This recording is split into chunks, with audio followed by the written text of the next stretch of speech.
সিপিএমেরও প্রার্থী তালিকা ঘোষণা হয়ে গেছে, যেখানে যাদবপুর থেকে বিকাশ রঞ্জন ভট্টাচার্য প্রার্থী হচ্ছেন। আর এই প্রার্থী তালিকা প্রকাশ হওয়ার সাথে সাথেই ঘোষণা হওয়ার সঙ্গে সঙ্গেই জোরদার প্রচার যাদবপুরে সিপিএমের, যেখানে মিছিল, আর যাদবপুরে মিছিলে বিমান বসু, সুজন চক্রবর্তীরা।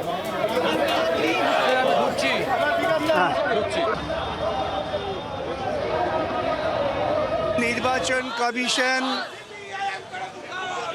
অনুপ্রবেশের তত্ত্বকে ভিত্তি করে যেভাবে প্রান্তিক ভোটারদের বাদ দিচ্ছেন, এটা অসাংবিধানিক। এটা আমরা হতে দেব না। আমি আদালতে যাব। এই পূর্ণ ভোটার তালিকা না বার করে ভোট করা যাবে না। তো ভোট পর্বই স্থগিত হয়ে যেতে পারে। হতে পারে, মানুষের অধিকারটা অনেক বড়। ভোটটা মানুষের অধিকারের জন্য, সে অধিকারটা কেড়ে নিয়ে ভোট করাটা তো ছেলে খেলা নয়।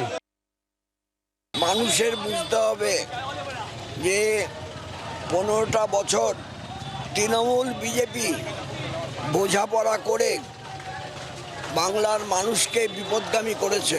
বাংলার মানুষকে বামপন্থার পথে নিয়ে আসতে যাদবপুরে বিকাশ রঞ্জন ভট্টাচার্যকে ভোট দিয়ে জয়ী করে আবার বাংলার বিধানসভায় আমাদের সেই যে অবস্থান, সেই অবস্থানকে উজ্জ্বল করা উচিত।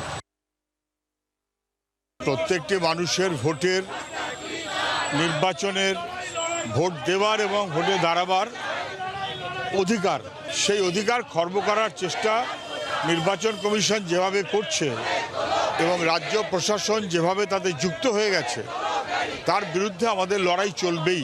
কিন্তু নির্বাচন কমিশনকে আমরা আজকেও যেটা বলে এসেছি, ক্ষোভ প্রকাশ করেছি যে এতগুলো মানুষের নাম কেটে দিয়ে ভোট, এটা কি মানে হচ্ছে? আমরা বারবার বলেছিলাম যে এটা ডিসপোজ অফ করে ভোটটা হোক। বাংলার আওয়াজ, বাঙালির আবেগ, জি 24 ঘন্টা।